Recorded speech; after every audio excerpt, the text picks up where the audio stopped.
All right, folks, buckle up. This episode of Real Time with Bill Maher was an absolute roller coaster, packed with sharp jokes, wild political twists, and brutally honest conversations.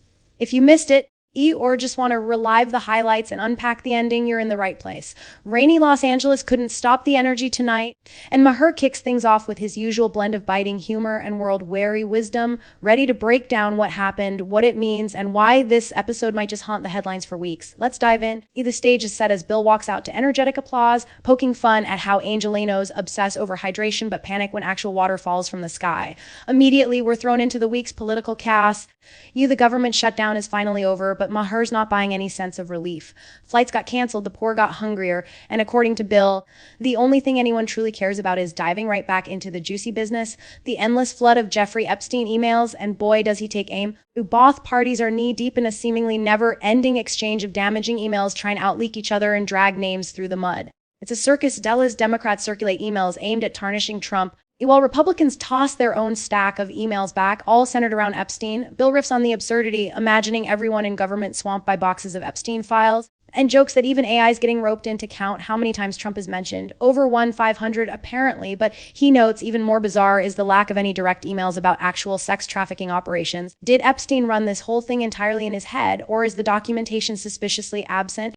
This launch pad leads to Bill's first deep twisty Trump ever. The distraction maestro instructs the Justice Department to investigate Bill Clinton's involvement with Epstein.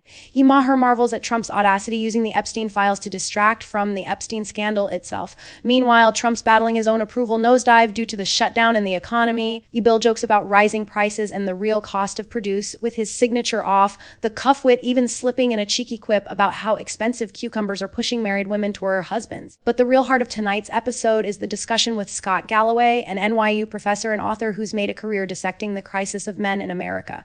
Galloway brings the stats. Men are disproportionately dying by suicide, becoming addicted to opiates, and ending up homeless or incarcerated compared to women. But he's not here to minimize anyone else's struggles. His point is that men, and especially young men, are falling fast, and society ignores this at its peril. Bill and Galloway swap stories about the isolation and anxiety plaguing young men. About 30% of men under 25 still live with their parents, and even by 15% are at home. Is it economic pressure, emotional drift, or maybe both? Galloway argues that big tech is sucking young men into screens, isolating them from real-life relationships, and killing confidence. Bill reminisces about his shy adolescence and the sheer terror young men feel about rejection, especially from women. Now, social interactions have become so fraught that picking up the phone feels like some outdated, almost threatening act. The stats get more jaw-dropping. Nearly half of men aged 18, 24 have never asked a woman out in person, and over 60% of men under 30 aren't even pursuing relationships. A generation increasingly disconnected from the joy and pain of real-life human experience. Galloway's solution: get out of the basement, get off the phone, embrace rejection, and reconnect with life. The audience goes wild, clearly resonating with this message. Bill flips the conversation, mentioning that an astonishing 40% of young women want to leave America permanently. At first, he suspects this is all about Trump, but Galloway suggests the culprit is more complex: societal malaise, feeling out of sync, and the strange new reality of socializing in 2024. Relationships nowadays are missing vital skills, enduring rejection, approaching romance, and the often forgotten art of building friendships. As Galloway states, 1 in 4 men lacks a single friend. The panel laments that men need relationships more than women and suffer harsher consequences without them. The first act ends on an unexpectedly heartfelt note as Galloway and Maher ref about parenthood, mentorship, and finding meaning through paternal and fraternal roles, even if you don't have kids yourself. Bill jokes about having never had kids, but loving to raise a girlfriend, getting a good laugh from the crowd. Next up, the panel switches gears, welcoming journalists Josh Barrow and Fareed Zakaria. Conversation sharpens around the government shutdown and why, for the first time, Trump seems vulnerable, not just from his base, but from within his own party. They break down the cracks appearing in Trump's invincible image, noting a possible shift when the economy falters and the approval ratings drop to the 30s, even diehard supporters start to feel Trump fatigue. One of tonight's best twists is the exploration of conspiracy theory culture. The panel debates the maddening persistence of the Epstein scandal, the QAnon movement, and why Americans seem addicted to the idea of elites running grand secretive plots. Barrow speculates that most government drama is more incompetence than conspiracy, but Trump's desperate dance to control the release of Epstein files stirs suspicion. What does he really not want out? Maher points out, with biting irony, that Democrats tried to use the shutdown to drive health care onto the national agenda. With Trump's budget threatening to boot 11 million people off healthcare and widen America's insane life expectancy gap, the stakes are enormous. Yet, as the panel notes, even subsidized health insurance feels like a bad deal to many people, and Democrats struggle to communicate their advantage on this crucial issue. They ref on new developments, like Trump's plan to cut drug prices for blockbuster weight loss meds, Ozempic and Wegovy, finally making America's dream of a magic pill to escape obesity seem within reach.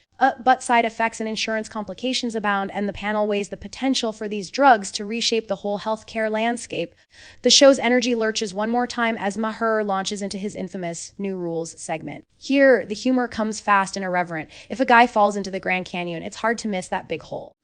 Taylor Swift's dinner dates get a predator-prey analogy. The Labor Department's motivational posters get teased as secretively sourced from dating sites for gay men. And Bill's political advice for aging politicians lands with signature sting. If you were elected when your state was still a territory, maybe it's time to hang it up. He closes with an impassioned monologue about the future of the Democratic Party, the perils of moving too far left, and the seductions and dangers of democratic socialism. Bill makes his stance clear, tracing the failure of socialist experiments in places like Venezuela and contrasting them with capitalist success stories overseas. He warns that while soft socialism does soften capitalism's edges in the U.S., radical economic policies always breed radical social upheaval.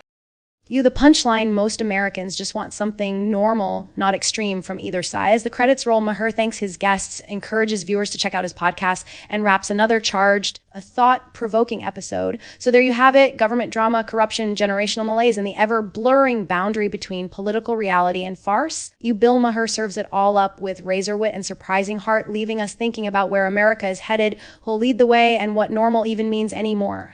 If you enjoyed this recap, smash that like button, drop your thoughts in the comments.